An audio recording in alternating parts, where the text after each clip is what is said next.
¿Cómo están? Rusia no solamente perfecciona su capacidad misilística con el Sarmat, también su alianza estratégica con China. ¿Qué representan estos pasos en lectura geopolítica? Hoy lo analizamos en el mapa de Telesur. Bienvenidos.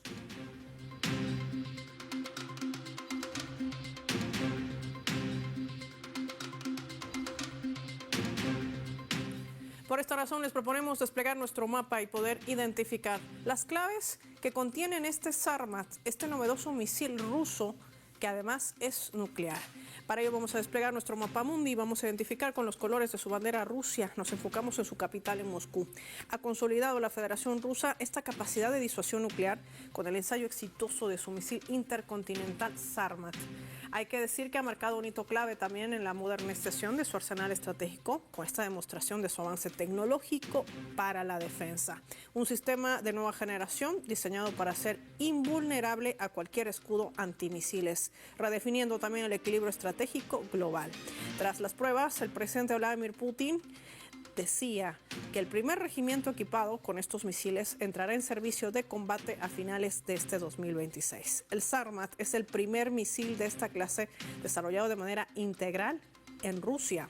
Un sistema de combustible líquido que fue diseñado también para reemplazar a los misiles Voevoda de era soviética, que hasta ahora eran los más potentes en el mundo. Su capacidad principal es superar todas las barreras de defensa existentes y las futuras. El Sarmat podrá alcanzar inclusive velocidades hipersónicas superiores a 20.000 kilómetros por hora y cambiar su trayectoria de rumbo, la altitud también durante pleno vuelo. Esta maniobrabilidad lo hace prácticamente imposible de interceptar por los sistemas antimisiles actuales. Tiene un alcance que supera los 35.000 kilómetros, puede impactar cualquier objetivo en el planeta, volando incluso sobre el Polo Norte o el Polo Sur. Su carga útil de 10 toneladas le permite transportar hasta 14 ojivas termonucleares o hasta 5 vehículos de planeo hipersónico de tipo Ambark. Esta razón coloca sin lugar a dudas a Rusia como uno de los ejemplos claros del avance de tecnología para la defensa. Occidente ya la ha bautizado con otro nombre. No le llama el misil nuclear Sarmat, le llama el Satán II. ¿Qué representan estos movimientos en medio de los conflictos globales actuales? Lo analizamos con nuestros invitados.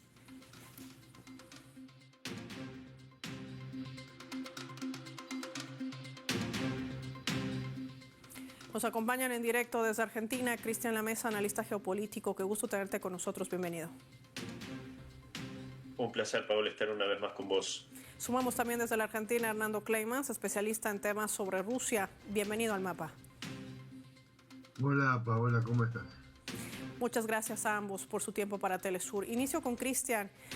Este misil, que además tiene características particulares en tiempos de conflicto, la guerra en Ucrania, el conflicto nazi-occidental con la guerra desatada por Estados Unidos e Israel contra Irán, tiene un potente mensaje. ¿Cuál es a tu criterio? Sí, el mensaje es claro, es que si persisten en esa loca idea que tienen estos globalistas que están gobernando el llamado Occidente colectivo, si persisten con esa loca idea de destruir a Rusia, de que deje de existir como Estado, de que sea desmembrado, y todo esto que dicen a la luz del día líderes de Polonia, de los países bálticos y de otros lugares, bueno, ni que hablar el Reino Unido, que ante la disyuntiva final Rusia sin duda tiene el poderío como para que esta sea la última acción que tomen en contra de Rusia, que recordemos que no es la primera vez que intentan destruirla junto a su pueblo, en la Segunda Guerra Mundial, en la época de Napoleón y en otras agresiones que sufrió el gigante euroasiático. Entonces yo creo que en este sentido lo que hace Rusia es hacer ese apercibimiento. Estas son armas que por supuesto que se hacen con la esperanza de no usarlas nunca, pero que sean que tengan un efecto de disuasión lo suficientemente convincente y así todo. Fíjate, Paola, qué paradoja, ¿no? Que frente a esto hay muchos enloquecidos como el canciller Merz de Alemania que aboga por tener armas nucleares, lo mismo desde Polonia, o sea que esta gente parece que así todo no termina de aprender las lecciones ni entender los mensajes que manda Rusia, un país que nunca agredió, sino que más bien fue agredido. Ahora, se acerca también, Hernando Kleimans, el 25 aniversario de la OCS, una organización clave también en materia de seguridad, que se va amplificando, sobre todo cuando Rusia ha marcado su postura muy clara respecto a la defensa, por ejemplo, de la soberanía de otros países y el respeto a la autodeterminación. En tiempos convulsos, donde la presión, el chantaje y donde se siguen fabricando inclusive expedientes para intentar responsabilizar o criminalizar a otros y justificar acciones bélicas, se colocan sobre la mesa. ¿Qué decir sobre este aspecto? Bueno, antes que nada quería completar lo que explicó muy bien Cristian. Hoy acaban de finalizar las maniobras de ejercicio de tropas nucleares rusas.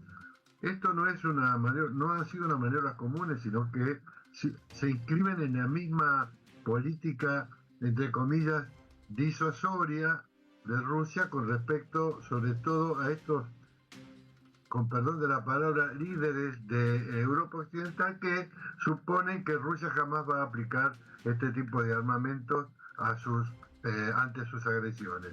Esto en primer lugar. En segundo lugar, quería referirme específicamente a una declaración que creo que es absolutamente fundamental en esta época, que es la declaración emitida luego de la cumbre entre el presidente ruso Vladimir Putin y su colega chino Xi Jinping en Beijing. Es una declaración que atiende específicamente a lo que estaba comentando Paula.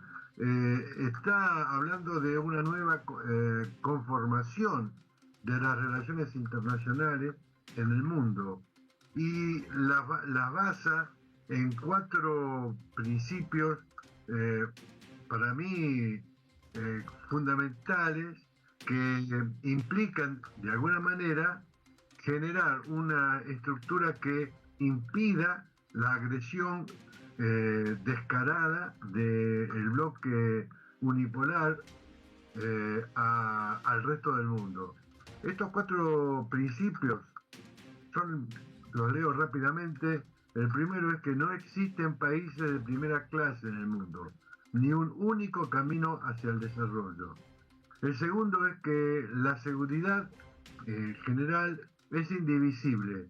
Ningún Estado puede garantizar su seguridad a expensas de otros.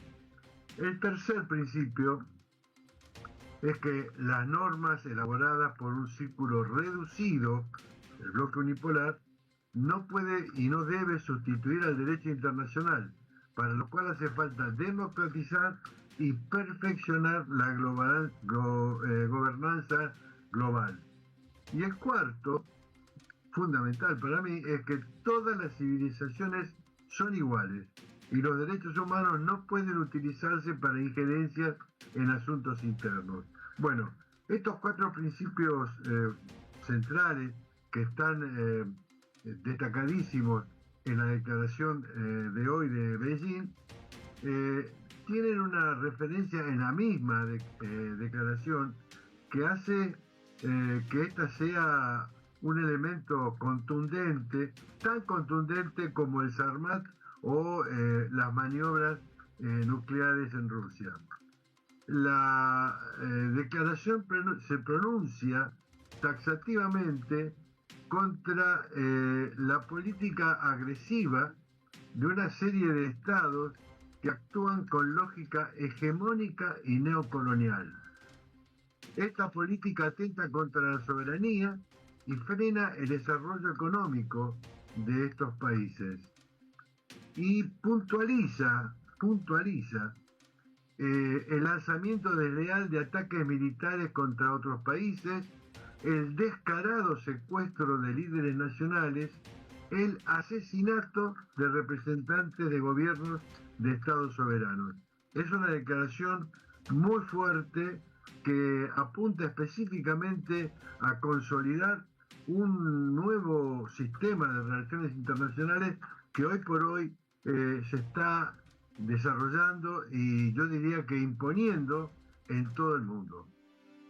Y esto también nos ayuda a entender, Hernando Kleimans, la relación que tiene de estos hechos geopolíticos que nos llevan a entender también esta alianza estratégica, que ya no solamente va de una cooperación simple comercial y energética, sino es una alianza con otro tipo de antecedentes y precedentes muy marcados también en estos lineamientos.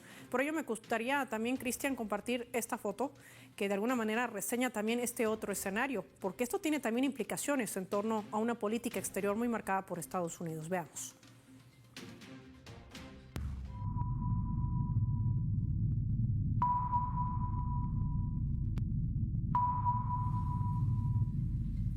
Vamos a compartir esta imagen, también otro elemento para el análisis. Ahí está justamente este encuentro entre el presidente de China, Xi Jinping, y su homólogo de la Federación Rusa, Vladimir Putin. Hay que decir que Rusia y China han afirmado que los planes de Donald Trump para el escudo antimisiles, la cúpula dorada, amenazan la estabilidad estratégica y que Washington había actuado de forma irresponsable al no trabajar en un sustituto para un tratado nuclear histórico.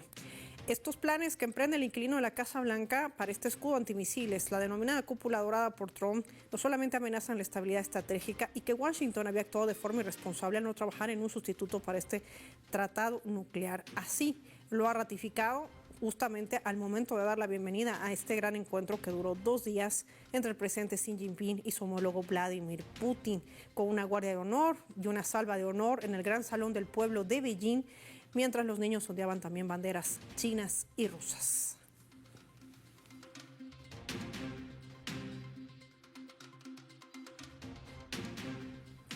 Cristian, este es un escenario que quizás poco se habla, porque mucho se habla también de los otros aspectos que forman parte de esta cooperación estratégica. Pero hay una amenaza latente que no solamente la identifica Rusia, sino también China.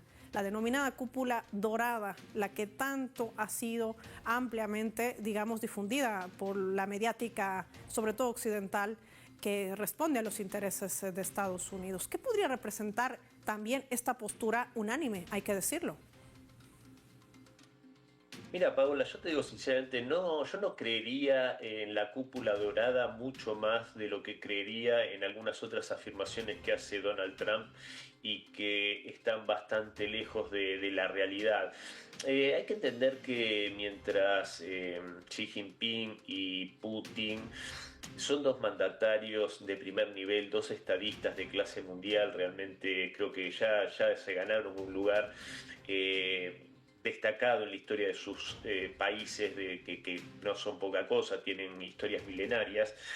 Y mientras ellos juegan al ajedrez, Trump juega al póker, miente y se encuentra en una situación también bastante acuciante, porque está al mando de un país que tiene una crisis de deuda impresionante, está desindustrializado, no tiene muy claro el camino a seguir, lo demuestra con sus acciones, improvisa, da marchas y contramarchas, tiene una sociedad absolutamente dividida, con una clase media empobrecida, una clase trabajadora también por los suelos. Entonces yo creo que en este sentido es un poco blofear esto de la cúpula dorada y todo estos acorazados clase Trump que decía que iba a construir y toda esta cosa que tan grandilocuente, y en realidad lo pudimos ver en Beijing como iba como un empresario que iba a ver a un empresario mucho más poderoso a tratar de conseguir ahí algunos favores y se deshacía en halagos con esto de China is Beautiful y realmente yo creo que está en una situación que sí puede ser riesgosa porque obviamente sigue siendo una gran potencia. Con esto, a ver, está muy por detrás de Rusia y China como potencia, digo, en lo económico comparado con China, en lo militar comparado con Rusia. Obviamente sigue teniendo la capacidad de daño importante para países comunes, aunque a Irán no lo está pudiendo doblegar, pero yo creo que difícilmente pueda hacer algo frente a Rusia y a China, que lo que marcan los líderes Putin y Xi Jinping es cierto, toma estas acciones también destempladas, sale del acuerdo nuclear, no se renueva, todas estas cuestiones que son un peligro obviamente, pero a ver, Estados Unidos no tiene tecnología hipersónica Rusia no solo que tiene tecnología hipersónica, sino que yo estoy convencido que la compartió generosamente con China, con Corea del Norte y con Irán, que son grandes aliados. Y no solo tiene eso, sino que tiene la tecnología para interceptar misiles hipersónicos con las baterías S-500 y S-550. Entonces, yo sí creo que Estados Unidos yo creo que Rusia y China lo que quieren es mostrarle que hay otro camino y que debería considerar tomarlo. Yo creo que a eso se refería Xi Jinping cuando le hablaba de no ser adversarios y no ser socios, que podía colaborar, que China podía ayudar a que Estados Unidos fuese grande otra vez de forma mutuamente beneficiosa. Y con esto cierro. Yo creo que, yo ya lo dije en otras oportunidades, creo que Estados Unidos va como un pollo sin cabeza, mientras Rusia y China, que lo mencionaban también Putin y Xi Jinping en esta reunión, cómo trabajan por el bienestar de los pueblos de Rusia y de China, mientras otros mandatarios parecen trabajar solo por el bienestar de las grandes corporaciones globalistas, que lo único que han hecho es empobrecer a los pueblos. Así que en este sentido, yo creo que en esta disputa evidentemente la suerte ya está echada y el mundo es sin duda multipolar. Obviamente que hay que seguir dando la lucha para que eso se afiance y se concrete, pero bueno, yo creo que el rumbo ya está dado. Ahora, en medio de esto, Hernando, también hay que tomar en cuenta que todos los acuerdos, los alcances, el fortalecimiento de estas relaciones estratégicas tienen también que ver con los acuerdos energéticos en medio de este bloqueo naval que mantiene Estados Unidos, sobre todo en el Golfo Pérsico, tratando de afectar la economía de Irán en una guerra que no puede terminar, pese a que aún se mantiene un alto al fuego, pero con una presión bastante fuerte por parte de Israel. Se ha acordado también y se ha colocado sobre la mesa el tema del proyecto de Fuerza de Siberia 2, no solamente el impacto que va a tener para el comercio energético global, sino lo que esto también va a poder representar en cuanto al energético. Hablamos de petróleo, pero sobre todo de gas. Sí, claro, sí. Siberia 2, la Fuerza de Siberia 2, es un proyecto que no solamente involucra a Rusia y a China, sino a Mongolia e indirectamente inclusive a la India, llegado el momento, llegado el caso. Digamos que la plataforma energética que se está conformando entre Rusia y China está desalojando, digamos, la importancia fundamental de otras fuentes energéticas, por ejemplo la de Medio Oriente, ahora hackeada por los problemas que todos conocemos. Entonces, esta decisión de continuar, de terminar el proyecto Fuerza de Siberia 2, recordemos que hay un Fuerza de Siberia 1 que está trabajando a todo vapor y que este segundo proyecto le va a agregar decenas de millones de toneladas de gas a la India y seguramente a Mongolia también. Mongolia no es un país para no tomarlo en cuenta. Ruego que prestemos atención porque es un país que tiene tierras raras, que tiene grandes recursos minerales y que está, curiosamente, entre China y Rusia. Así que no es casual que el Fuerza de Siberia 2 pase por Mongolia. De todas maneras, hay otro elemento a tener en cuenta que está ahora en este momento surgiendo, que es yo diría, decisión de la India de buscar otros recursos energéticos que no sean solamente el gas ruso. En este caso está apostando al gas de carbón. Sí, es correcto, pero el principal proveedor del gas del carbón a la India es Rusia. Entonces se cierra el ciclo. Hay una definición clara en cuanto a cuáles van a ser las principales fuentes energéticas del mundo en los próximos tiempos. Agreguemos a esto que Estados Unidos intenta destrabar la prohibición que había de explotar el petróleo en Alaska, el gas y el petróleo en Alaska. Alaska tiene grandes reservorios, grandes yacimientos, pero primero, estamos hablando de proyectos que en el mejor de los casos podrían llegar a realizarse en 4 o 5 años, no antes. Y segundo, el costo de esos proyectos es enorme, enorme. Habida cuenta de lo que recién hablaba Cristian en cuanto a la crisis que afecta a Estados Unidos, no es fácil suponer que se van a destinar grandes recursos para comenzar a trabajar estos nuevos yacimientos en Alaska. Por lo tanto, terminando, la concreción de esta alianza realmente simbiótica entre Rusia y China, de nuevo tipo, más que estratégica, que tiene como base una importante riqueza de elementos económicos, esto va a terminar por consolidar el funcionamiento del nuevo orden multipolar, basado en lo que hablábamos al principio, el respeto por las civilizaciones, el respeto por las normas internacionales, el derecho internacional. Estas son las cosas que van a primar basadas en estas nuevas realidades económicas, energéticas y fundamentalmente económicas.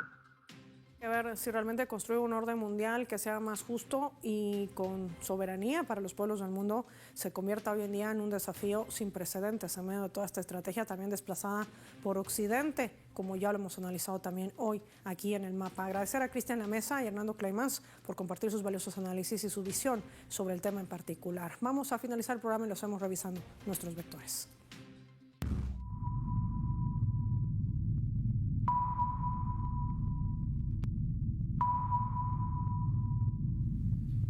Nuestro radar en el mapa nos refleja las 3 claves sobre este tema. Rusia, Sarmat, el poderoso misil nuclear. Hablemos de ese poderío. Rusia se ha convertido en una verdadera potencia militar. Hoy cuenta con el sistema más poderoso del mundo de misiles de reciente ensayo, con el misil estratégico nuclear Sarmat. Es un potente mensaje al mundo, no solo para garantizar su seguridad, sobre todo ante cualquier amenaza externa. Hablemos de los lazos históricos como punto 2. China y Rusia han fortalecido sus relaciones y acuerdos. Esto permite seguir potenciando a ambos países en áreas como la cultura, como la educación, pero también en acuerdos comerciales y energéticos, como la consolidación de este proyecto Fuerza de Siberia 2, lo que generará un impacto en el mercado global y sobre todo en el fortalecimiento también de esta alianza estratégica. 3. China. Rusia sabe de las potencialidades del gigante asiático, un socio clave en medio de las tensiones globales. Por un lado, con la guerra en Ucrania y la guerra desatada en la región de Asia Occidental contra Irán, y sobre todo el papel diplomático y articulador de paz que sigue jugando China para defender la soberanía de los países en el mundo. Por eso, la cumbre del Foro de la Cooperación Económica Asia-Pacífico, la PEP, es clave en el orden mundial, porque articula ya 21 economías que representan aproximadamente el 60% del PIB mundial y el 50% del comercio internacional. Y esto funciona como ese puente geopolítico y comercial muy importante entre América, Asia y Oceanía. La gran pregunta hoy sobre la mesa: ¿cuál será el desafío para afrontar este nuevo orden mundial, pero que tenga más justicia y sobre todo respete la soberanía de los pueblos? Soy Paola Pérez y nos vemos en otra edición del Mapa.